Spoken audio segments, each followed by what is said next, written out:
साथियों नमस्कार। पटना बिहार से मैं अमिताभ कुमार दास, आईपीएस 94 बैच, और आप देख रहे हैं मेरा अपना यूट्यूब चैनल दास बोले बिंदास। क्योंकि जब बुज़दिलों ने मुंह में दही जमा लिया हो तो दास का बिंदास बोलना जरूरी हो जाता है। साथियों, उत्तर प्रदेश से खबर आ रही है कि बाराबंकी के भाजपा सांसद उपेंद्र सिंह रावत ने अपना लोकसभा टिकट लौटा दिया है। खबर यह भी है कि सांसद महोदय का एक वीडियो सोशल मीडिया पर वायरल हो गया था, जिसमें वे कॉल गर्ल के साथ दारू पीते और पिलाते देखे गए थे। अब पूरा किस्सा सुनिए। साथियों, बाराबंकी के ये मौजूदा सांसद हैं, भाजपा के सांसद हैं तो जाहिर है वरिष्ठ राम भक्त भी हैं। नाम है इनका उपेंद्र सिंह रावत। पिछले चुनाव में यानी कि 2019 में भाजपा की प्रियंका सिंह रावत को टिकट से बेदखल करके उनका टिकट काट के उपेंद्र सिंह रावत को चुनाव में उतारा गया था और ये जीत भी गए थे। अभी जब 6-7 दिन पहले भाजपा ने 195 उम्मीदवारों की सूची जारी की तो उसमें बाराबंकी से उपेंद्र सिंह रावत का नाम था, लेकिन जारी होने के मुश्किल से आधे घंटे के अंदर ही सोशल मीडिया पर इनका एक वीडियो तेजी से वायरल हो गया। उस वायरल वीडियो में वे एक होटल के कमरे में एक कॉल गर्ल के साथ दारू पीते और पिलाते देखे गए। ये सुरा और सुंदरी का अद्भुत संगम था, शराब और शबाब का संगम था, वाइन और वुमन का संगम था। जब सांसद महोदय इसमें पकड़ा गए तो उन्होंने कहा कि नहीं, ये जो वीडियो है ये डीप फेक वीडियो है जो एआई की मदद से बनाया गया है। अब आप कहेंगे कि एआई क्या भला है? एआई का मतलब हुआ आर्टिफिशियल इंटेलिजेंस, हिंदी में जिसे कहेंगे कृत्रिम बुद्धि। और एआई का इन दिनों पूरी दुनिया में डंका बजा हुआ है और आर्टिफिशियल इंटेलिजेंस की मदद से बहुत सारी चीजें हो रही है, बहुत सारे गलत काम भी किए जा रहे हैं। लेकिन इस बार सांसद महोदय की दाल नहीं गली और भाजपा आलाकमान ने आदेश दिया कि एआई तो बाद में देखा जाएगा, पहले आप अपना टिकट चुपचाप वापस कर दीजिए। तब तक सांसद महोदय के सचिव ने एक थाने में, पुलिस स्टेशन में इस मामले को लेकर एफआईआर भी करा दिया था। तो फिलहाल ये बात है कि अभी उपेंद्र सिंह रावत टिकट से बेदखल हो गए हैं। ये मुंह में राम और बगल में छोरी का मामला है, छोरी नहीं छोरी का मामला है। साथियों, जब उपेंद्र सिंह रावत की बात चल रही है तो लगे हाथ जरा ब्रजभूषण शरण सिंह की भी बात हो जाए।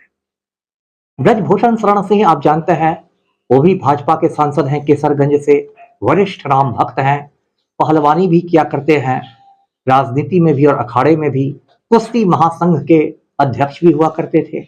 और उनके खिलाफ महिला पहलवानों ने बड़े गंभीर आरोप लगाए थे, साक्षी मलिक ने, विनेश फोगाट ने, और उन पर ऐसे ऐसे आरोप लगाए गए थे कि वो महिला पहलवानों की छाती भी दबाते हैं। कुछ लोग का कहना था कि छाती दबाते समय जय श्री राम का नारा भी लगाते हैं।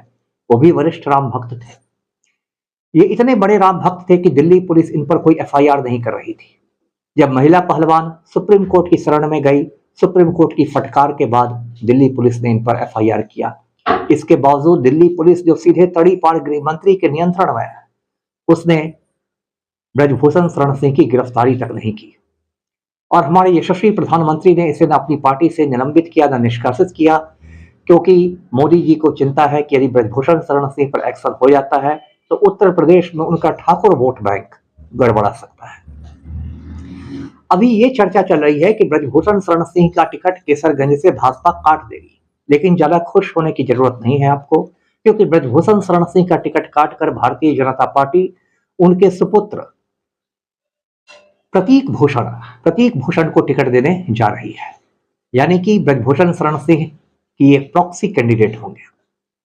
अब जब ब्रजभूषण शरण सिंह की चर्चा हो गई तो फिर हम कुलदीप सेंगर को कैसे भूल जाएं। ये जो कुलदीप सेंगर हैं, ये उत्तर प्रदेश में भाजपा के माननीय विधायक हुआ करते थे। ये भी वरिष्ठ राम भक्त हैं। जब इटावा में रेप केस हुआ तो कुलदीप सेंगर का नाम आया, लेकिन इन पर कोई एफआईआर नहीं हो रहा था। जब पीड़िता ने मुख्यमंत्री के आवास के सामने आत्मदाह की धमकी दी, सेल्फ इमोलेशन की धमकी दी, तब जाकर एफआईआर हुआ।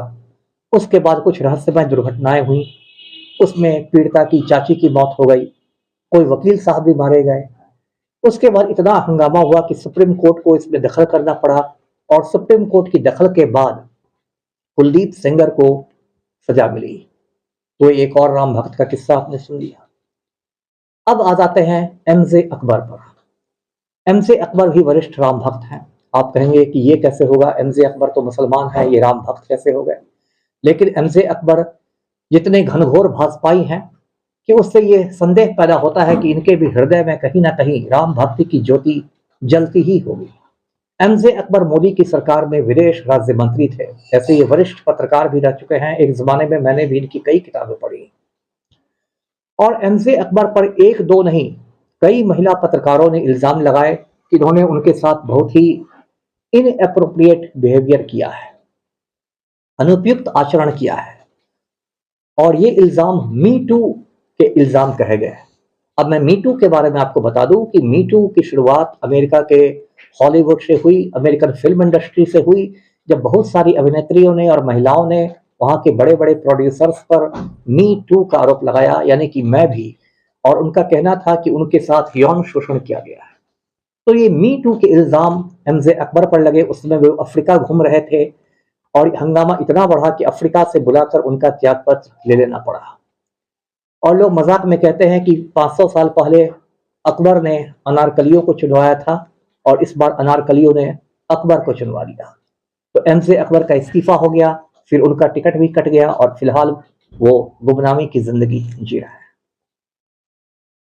साथियों, ये लिस्ट बहुत तेजी से बढ़ सकती है, आगे बढ़ सकती है। जो नरेंद्र मोदी हैं, वो जब गुजरात के मुख्यमंत्री हुआ करते थे तो उन पर मानसी सोनी नाम की एक लड़की की जासूसी करने के इल्जाम लगाए गए थे। लेकिन मोदी जी तो मोदी जी हैं, धर्मनिरपेक्ष नेता है, इसके उस इल्जाम से कोई फर्क नहीं पड़ा। अब साथियों, कुछ चर्चा हो जाए उन लोगों की जो बिल्किस बानो के रेपिस्ट लोगों को संस्कारी बलात्कारी कह रहे थे। आप जानते हैं साथियों कि बिल्किस बानो के 11 बलात्कारियों को सन 2022 में गुजरात चुनाव के ठीक पहले मोदी जी ने जेल से बाहर निकलवा दिया था और जब वे जेल से बाहर निकले तो उनका ऐसे स्वागत हुआ जैसे कि नेल्सन मंडेला जेल से छूटे हों। सुप्रीम कोर्ट का धन्यवाद हम करते हैं कि सुप्रीम कोर्ट ने जूते मारकर उन 11 बलात्कारियों को दोबारा जेल में भेज दिया। लेकिन बलात्कारियों से मोदी जी का कैसा प्रेम है ये किसी से छुपा हुआ नहीं है।